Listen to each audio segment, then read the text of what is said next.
It's a Wednesday edition of Locked On Grizzlies. Maybe Memphis hates the NBA Cup as much as me. They are now 0-6 in NBA Cup play after their laying of an egg against the Jokic-less Denver Nuggets on Tuesday night. They play the Philadelphia 76ers in regular season basketball this evening after Philly has a team meeting. Those are never good. And we're going to check in on Desmond Bane and try to figure out what's eating him since his return from injury. Let's lock in, shall we?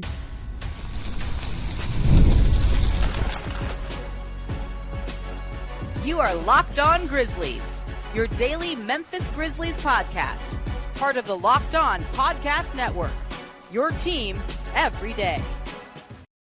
Welcome to this Wednesday episode of Locked On Grizzlies. It is your host, Joe Mullinax. No DeMichael Cole, the commercial appeal. This time around, he is busy reviewing a Grizzlies Nuggets game for the commercial appeal, where he is the Memphis Grizzlies beat writer for that publication, that online source of Memphis Grizzlies information. He's getting ready for Grizzlies 76ers as part of the rare home and home back-to-back for DeMichael. He'll be with you on the Thursday installment to talk about all that and more, but I am with you today here on Locked On Grizzlies, and we have plenty to get into, so let's get it started. Today's episode is sponsored by PrizePicks. Download the PrizePicks app today and use the code LOCKEDONNBA to get $50 off instantly when you play $5. You don't even need to win to receive the $50 bonus. It is guaranteed. PrizePicks, run your game. We're free and available here at Locked On Grizzlies as proud members of the Locked On Podcast Network, your team each and every single day. Like, comment, rate, review, subscribe wherever you get your podcast. Check us out on Apple, Spotify, Amazon, YouTube. Literally anywhere you get a podcast, you can get Locked On Grizzlies. Make DeMichael and I a part of your Memphis Grizzlies and NBA content consumption each and every time that an episode drops. And remember that your favorite podcast now has a newsletter. We're introducing the Locked On Grizzlies daily newsletter, a one-stop for ultimate team and league coverage delivered right to your inbox. Sign up for free now at LockedOnDaily.com. That's LockedOnDaily.com, and start your day with the all-new free Locked On Grizzlies newsletter. Goodness gracious, that was an ugly basketball game. If you watched it like me, right, and I tried to post or tweet, whatever the heck we're able to call it now, on social media, on X. I tried to work through it with some of you, and I appreciate you guys hanging out with me there on social media. I'm sure in the comments, folks will have their thoughts about how the game went against the Denver Nuggets. First and foremost, it was a game where Memphis really missed Joe Morant, and that seems like lazy analysis and a cop-out. I promise some deeper takes are coming, but when you are struggling offensively, like the Grizzlies clearly were struggling, shots weren't going in, they were missing open threes, nobody was able to really get a basket until the fourth quarter, and by that point, it was essentially too late. Memphis would get the lead down to single digits a couple of times. Denver had built it up to as many as 25 points, I believe, at points in the contest. And the Grizzlies fought back admirably in the fourth quarter, but they weren't able to complete the comeback. Joe Morant would have helped, right? Just like Nikola Jokic would have helped Denver. That's an important counter to make. But superstar versus superstar, that would have been an opportunity on a Tuesday night in the NBA Cup. People are talking about why NBA ratings are down. Maybe that's a topic that DeMichael and I can cover on our Friday edition when we're back together. Without the star power, there's not a ton of incentive to watch this game if you're not a Grizzlies or Nuggets fan. And as you watch the contest go, it looked like the Grizzlies didn't necessarily want to be there either. That first quarter was probably the worst quarter of basketball that I've watched the Memphis Grizzlies play this entire season. And it was uninspired. We talked a lot yesterday about Taylor Jenkins and him soon to be the winningest coach in Memphis Grizzlies history. That did not happen Tuesday night. And the team did not look like they wanted it to happen on Tuesday night. You can say that you want to win. That's an easy thing to say. But how you actually pursue that endeavor matters. And the Memphis Grizzlies looked listless. They looked like they would have rather have been anywhere else than on the hardwood at FedEx Forum playing against the Denver Nuggets. And the Denver Nuggets played inspired basketball. They fought for 50-50 balls. They rotated better defensively. They took advantage of Memphis not getting out in transition defensively, crashing the offensive glass too much and getting easy buckets. The Denver Nuggets looked like the desperate, hungry team. Memphis did not look that part at all. That's not to say that every member of the rotation looked that part. Santi Aldama continues to make his statement that he is one of the best players on this Grizzlies team this season. 12 for 19 from the field, coming off the bench, 4 for 7 from beyond the arc, 11 rebounds, no assists. I'm not going to give Santi the Jaren Jackson Jr. treatment just yet. It's just good to see Santi scoring at the rate that he's scoring. 28 points certainly was helpful. The Grizzlies bench outscored the Grizzlies starters, which is a tremendous problem. And we'll talk about the biggest example of that issue later on in the show. But Santi Aldama really looked good as a reserve in this game. He was a spark of offense that Memphis desperately needed just to make this game interesting at the end. The final score of 122-110 was not indicative of how close it was at times in the fourth quarter. Again, multiple times Memphis got it down to 7 or 8 points, maybe even 5 at one point, and the Grizzlies just weren't able to complete that comeback, and Denver salted it away late. Credit to them. They deserve the victory. Santi was a positive, right? As much as it pains me to say it, John Conchar was a positive. Now, he only played 11 minutes, but he was a +6 in those 11 minutes, and he most certainly helped spark that little mini comeback that Memphis made at the start of the fourth quarter, right around that time frame. He didn't make a shot. I don't want to give him too much credit. If you're an everydayer here at Locked On Grizzlies, you know it pains me to bring him up in a positive way at all, but he at least brought energy. And although that is a low bar to clear, especially for a professional basketball team, that is a significant thing. When you don't have it, you notice it when it comes from other guys. You really want to see more from a guy like Jalen Wells, who I struggle with why Taylor Jenkins continues to start this guy. Brandon Clark, Zach Edey's out due to injury. I'm not going to argue for Jay Huff. Santi Aldama coming off the bench certainly looked good in this particular contest. So I'm cool with Brandon Clark starting, and he was not the issue in this game. Jalen Wells, being a rookie who only plays 19 minutes, shoots 3 for 9 from the field, I struggle with why that investment continues to be made when you have other options, like a Jake LaRavia, who didn't shoot the ball particularly well, but 9 rebounds, 5 assists. If you're going to have offensive inconsistency, you might as well get somebody that makes winning plays, plays defense, has a little bit more versatility, because obviously Wells also can defend. But the size of LaRavia, his experience, I would have just liked to have seen somebody else in that space. I like Jalen Wells, but it looks like he's hitting a bit of a wall here in his rookie season. I would try to pull that back a little bit. And it's not in any way, shape, or form of indictment of him or saying that he can't play or he shouldn't be with the Grizzlies.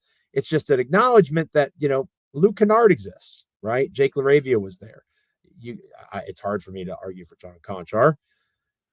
Vince Williams Jr. was there, and this is kind of where we'll end this part of the show. He got hurt, and it's very easy, and I've done it to DeMichael here on this program, talking about, are the Grizzlies, is it the players? Is it the staff? Where does the blame lie for these injuries? Because Vince Williams Jr. rolls his ankle pretty severely. Feels like he just came back, because he did just come back in the last week. And now he's likely to miss some time again, on top of Joe Morant and Zach Edey being week to week themselves. Gigi Jackson's still not around. Marcus Smart didn't play in this game due to recovering from illness. It feels like the Grizzlies are never going to be healthy. And I said that on X, and a lot of folks seem to agree with me. I'm kind of past the point of saying I can't wait to see what this team looks like when they're healthy. And if you want to use that as a reason to stop talking about trades, which was another focus of conversation leading into the game on Tuesday night on social media, if you don't want to say roster consolidation is the way because of depth issues, it's hard to argue against you at this point too. Because if you want to consolidate the roster, that makes sense logically to an extent. But if you have a roster that is not able to stay healthy, and it's not anybody's fault, a freak injury like what happened to Ja Morant or Vince Williams Jr., I'm not exactly sure what you want media members to ask Taylor Jenkins about when it comes to that. What is supposed to be the question? How can you stop guys from playing basketball and getting hurt? Basketball is a contact sport. People are going to get banged up playing the game, especially as much as NBA players play the game. But it does feel like the Grizzlies are consistently snake bit. So you're probably going to hear me say a lot less, oh man, I can't wait to see this team healthy. I think I'm starting to accept that they're just never going to be healthy. And very simple at this stage argument can be made that they need to keep all of these guys because you never know who's going to be available on any given day. So not to end on too much of a negative note there. Again, Santi Aldama looked really good, but it was a struggle against the Denver Nuggets. The energy wasn't there. They fought back late, but it was too late in the end. And when we come back here on Locked On Grizzlies, somebody in particular is struggling mightily since their return from injury. We're going to talk about Desmond Bane and what's been eating him as of late, coming up next here on Locked On Grizzlies. Stick around. Today's episode of Locked On Grizzlies is brought to you by FanDuel. Get ready to tackle the NFL action with FanDuel, America's #1 sportsbook, because right now new customers can bet $5 and get $150 in bonus bets if you win. The FanDuel Sportsbook app gives you everything you need to place live bets on the NFL all in one place. So when you get a hunch in the middle of the game, maybe you're excited about the Commanders being double-digit favorites against the Cowboys this coming weekend like I am. You think that the Commanders are going to lay the wood to Dallas. You can check out the latest stats, view live play-by-play, and so much more on the exact same page where you will be placing your bets. Just visit FanDuel.com to join today. You will get started with $150 in bonus bets if you win your first $5 bet. That's FanDuel.com. Never waste a hunch. Never waste an opportunity to make every moment more with FanDuel, an official sportsbook partner of the National Football League. So Memphis struggled against the Denver Nuggets. That's not a surprise. Everybody that watched the game is well aware of how the team couldn't hit the blind side of a barn when it comes to shooting threes. 23.7% from beyond the arc, 9 of 38. There's one player in particular whose struggles are really, really, really standing out like a sore thumb, and that would be Desmond Bane. And again, it hurts me to say that because Desmond Bane, if you are an everydayer, if you followed my career covering this Memphis Grizzlies team, very few people love Desmond Bane as much as me. It gets kind of awkward at times, if we're being honest with one another. Desmond Bane shot 1 for 10 from the field against the Denver Nuggets. And I'd love to say that it's just a phase. It's just one game. We can flush it. Memphis has another contest tonight against the Philadelphia 76ers that we'll talk more about. But we can't just flush this Tuesday turd because in reality, since Bane returned from injury, especially from beyond the arc, he is struggling. He is shooting 2 of 16 from 3 in the 3 games he has played since coming back from his oblique injury. Now, the performance overall from the field of 1 for 10 against Denver, that is a little bit more interesting, right? That is something that is a little bit more of an anomaly. He shot 7 of 13 from the field against Golden State, shot 5 of 12 against Denver on Sunday. In that game, where Bane, or at the end of that game, where Bane talked about trying to make more shots, he was the end interview because he got 11 rebounds, 7 assists. He contributed to winning in a variety of ways. He got 5 assists and 5 rebounds against Denver on Tuesday, but Desmond Bane needs to be a shooting guard, emphasis on shooting, when he's on the floor, especially when his downhill Des tendencies aren't working. He was 1 for 10. Nothing was falling for Des in this game. So he has to be able to rely on what brought him to the dance in the first place. He got his NBA opportunity originally because of what he is as a three-point shooter. And it's important to point out that in terms of his overall regular season numbers, Bane is not necessarily lighting the world on fire right now. He's shooting about 35% from beyond the arc. Part of that is the current cold spell. He was shooting 40.6% going back to October. But the cold streak since his return has led to this 1-2 run for the Memphis Grizzlies. It hasn't helped, to say the least. Spacing is at a premium, and when you don't have Desmond Bane being able to convert those looks on a consistent basis, it can throw off everything else offensively. That's not to place the blame entirely on Des, but when you get a big, fat contract extension like Desmond Bane got, you get the attention that comes with it when you are struggling. Again, 5 assists, 5 rebounds. He helped and competed, but he also had 5 fouls. He also was the team worst in terms of plus minus at minus 24. And obviously, single game plus minus is a very flawed stat, but this is a time where it matches the eye test. Des just didn't have it. He couldn't defend without fouling consistently. He couldn't find his range from beyond the arc. he seems out of it. And this is a guy that, especially looking at a John Morant-less reality for Memphis, they have to figure out how to get him going. That needs to be a priority going into the Philadelphia 76ers game this evening. We'll talk more about that again here later on in the program. But they have to prioritize getting Bane open, and they have to prioritize getting him in rhythm, and they have to prioritize giving him easy looks. Because if he doesn't get going, nothing else matters. Nothing else matters because they have to get that production with John Morant out. They have to have someone that can be a scorer. Jaren Jackson Jr. had 19 points in the game. He was 7 for 17 from the field. Not his most efficient outing, but he wasn't offensively a liability. And he also had 5 blocks. So he was back to being a defensive force, helping Memphis in that particular instance. So you certainly can't lay a ton of blame at the feet of Jaren. It was Dez who had foul trouble, not Jaren Jackson Jr., at least not in the second half. He was sat out in the first half by Taylor Jenkins. He had 3 fouls with about 8 minutes or so left in the second quarter. But Jaren kept it in check in the second half. Desmond Bane, not so much. And Bane has to be able to get into a rhythm, has to find himself. Did he come back too early? That's pure speculation. The Grizzlies are not necessarily a team that I would say is in the business of rushing people to returns, unless their name is John Morant. But Desmond Bane was a surprise questionable going back to the Golden State game. We thought, the way that Memphis usually does their injury designations, it seemed like Bane skipped a step. Maybe he should have taken a little bit longer. Maybe he's not fully back to where the Grizzlies need him to be. But the key phrase in there is that the Grizzlies need him. The Grizzlies need him. He has to be the player that he is capable of being. And he just didn't have it against Denver. 3 for 5 from the free throw line. This is a guy that was shooting 91.7% on free throws before the injury. Something's off with his stroke.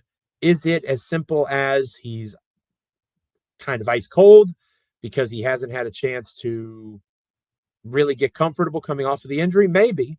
And maybe he did come back a little too soon. But I want to see in this new look offense from Taylor Jenkins where they're really prioritizing movement.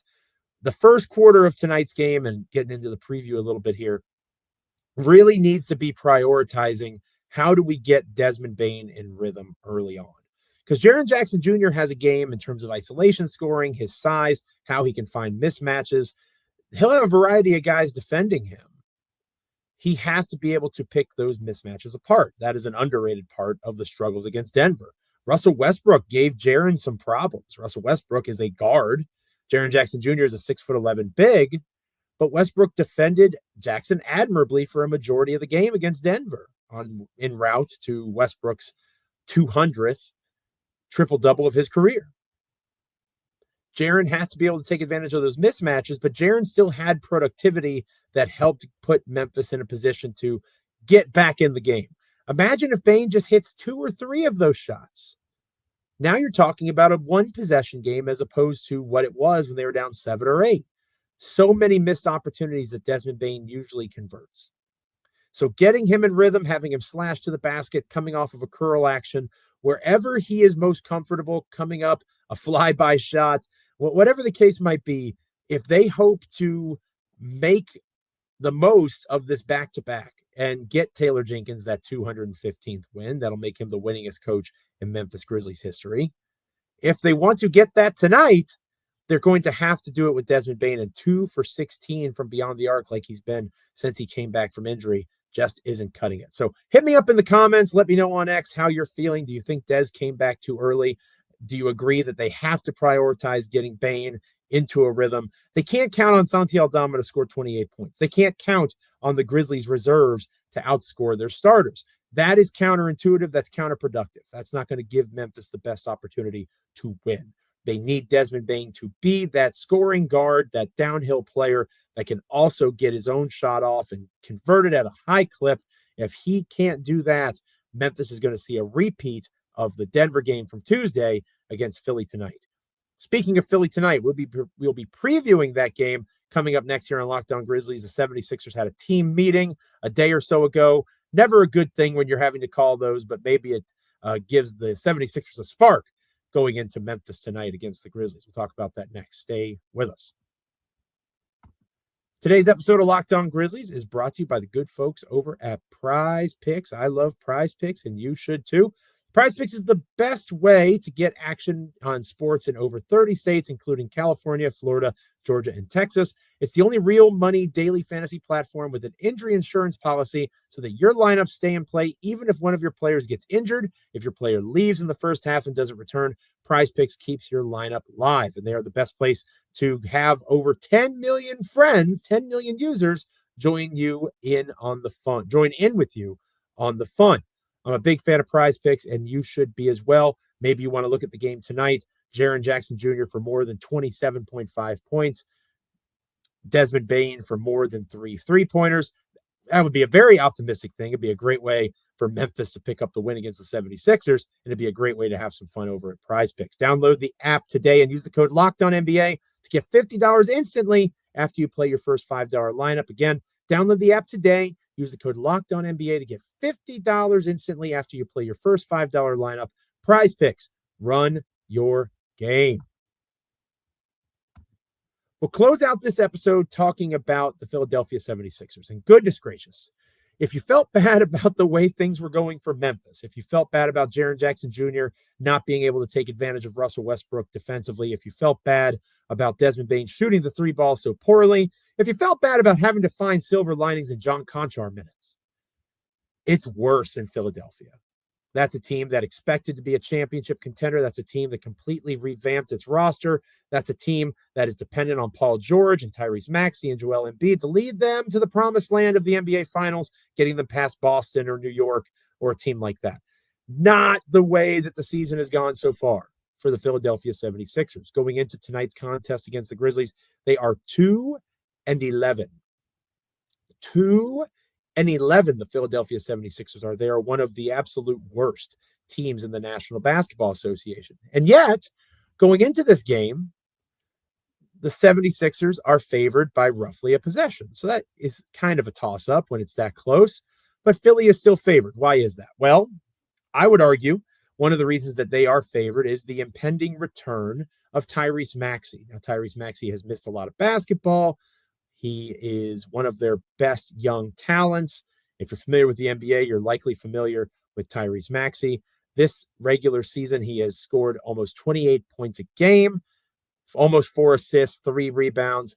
Not the most efficient scorer, and it's important to point out this is just in 7 games. He's missed several contests for Philly due to the injury that he sustained, but he is back in the mix. He is a questionable designation, could very well play against the Grizzlies. If Maxey does that, he is going to create issues for the Grizzlies backcourt. Joel Embiid has been called out by his good buddy Tyrese Maxey. You know Joel Embiid, the former MVP of the National Basketball Association, the guy who played at the Olympics, then came to the 76ers out of the Olympics, had a bone bruise, had injury issues, got into a scuffle with a reporter there in Philadelphia.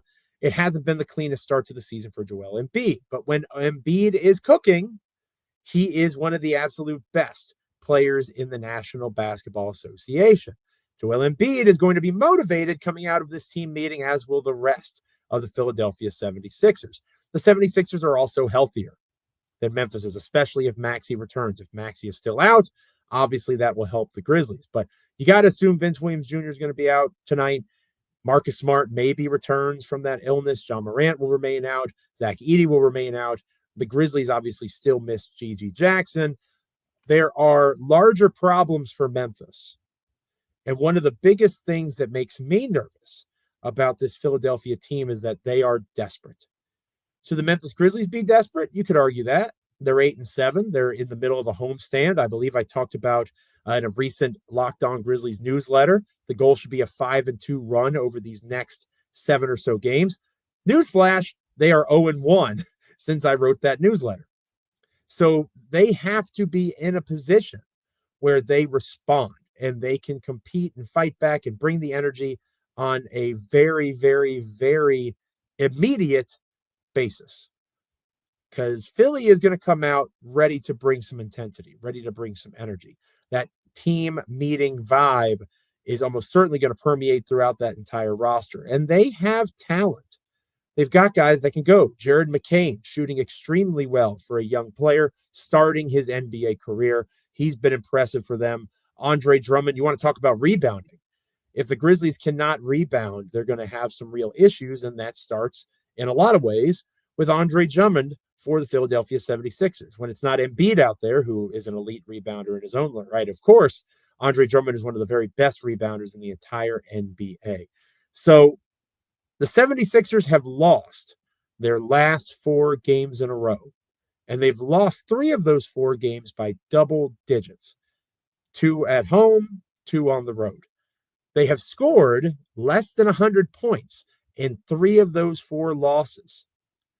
How Philly's offense responds, how their players respond to this player meeting that was held, and how the Grizzlies respond to their own little bit of adversity. Because again, unless your name's Santi Aldama, it's not like you're feeling super excited about how Tuesday night went for you against the Denver Nuggets. How do the Grizzlies respond? How does Memphis find their offensive rhythm? How does Memphis make sure that those transition opportunities that were given up against the Denver Nuggets don't happen against Philly? One of the best things about the NBA and one of the worst things about the NBA is you can't dwell too long on any given win or a loss. Another game is coming. And for Memphis, in a positive way, that game is coming right now, literally tonight. The taste of Denver probably still in your mouth. You're not feeling really good about how that game went for you. It was an NBA Cup game. The Grizzlies are still yet to win an NBA Cup basketball game, which just gives me so much joy as a pronounced hater of the NBA Cup, that the Grizzlies seem to have the same disdain for it that I do. Philly is going to bring some energy. They feel desperate, which is wild to say on November 20th, but there's no denying that there is a hint of desperation in how the 76ers are feeling at this moment. And they also, if Maxey plays, they're getting healthy. They're going to find ways to get Paul George going. They're going to try to prioritize Joel Embiid, since if Memphis starts Brandon Clark, that should be a mismatch for Embiid. One of the exciting things about this upcoming game was seeing Embiid against Zach Edey. That's not going to happen from an Edey perspective at the very least. So how do the Grizzlies handle a better talent crop than what they saw against the Denver Nuggets? Because if Maxey does play and Embiid and George are on the court with him, that is a better team roster-wise than what the Grizzlies saw against the Denver Nuggets. The Denver Nuggets simply outplayed Memphis, and the Grizzlies didn't bring the energy and effort required until it was too late. The Philadelphia 76ers, after that team meeting, are likely to do something very similar, but they are bringing more firepower to the party, especially if Maxey plays. This is going to be a major test of the Grizzlies' resolve early on in the season. Not a make or break, not a must win, but friendly reminder, the Memphis Grizzlies are now 8-7. If they lose tonight, that puts them as a 500 basketball team. A 500 basketball team very likely will not make the Western Conference playoffs. At the very least, they'll be in the play-in. That's something Memphis should be trying to avoid. These are games that the Grizzlies should be competing in at the very least and winning if they play the way they're capable of. Getting Desmond Bane going, finding ways to get that offense out of turnovers and into completed possessions. Part of the turnovers is the faster pace. That's just the name of the game. That's the nature of the beast. But protecting the ball and making the extra pass, not in terms of forcing it, but within the rhythm of the offense. I think if you find Desmond Bane's rhythm, you'll see that the offense clicks a little bit more cleanly. It's funny how that works when your best players are feeling confident and comfortable. Let me know how you're feeling in the comments. Hit me up on X. What are your keys to tonight's game against the 76ers? I will be watching. I will not be recording after, though. That'll be DeMichael Cole that'll be with you for the Thursday edition of the podcast. He'll be flying solo. We'll be back together on Friday. Make sure you're checking out DeMichael recapping Grizzlies 76ers. I'm sure he'll have some takes on the injury conversations, hopefully some updates, and so much more. So make sure you're with us on our Thursday edition of the podcast as well. Thank you so much for being with me today. Make sure you're liking, commenting, rating, reviewing, subscribing, wherever you get podcasts, Apple, Spotify, Amazon, YouTube, literally anywhere you get a podcast. Make Locked On Grizzlies a part of your Memphis Grizzlies and NBA content consumption. Remember that your favorite podcast now has a newsletter introducing the Locked On Grizzlies daily newsletter. Sign up for free now at lockedondaily.com. Get the ultimate in team and league coverage delivered right to your inbox. That's lockedondaily.com, and start your day with the all-new free Locked On Grizzlies newsletter. Thank you 1,000 times for being with me on this Wednesday. I will catch you back here on Friday. Make sure you're joining DeMichael on Thursday for Locked On Grizzlies. Stay safe out there. Enjoy Grizzlies 76ers. Hopefully you're talking with DeMichael about a win and Coach Jenkins 215th. Catch you next time.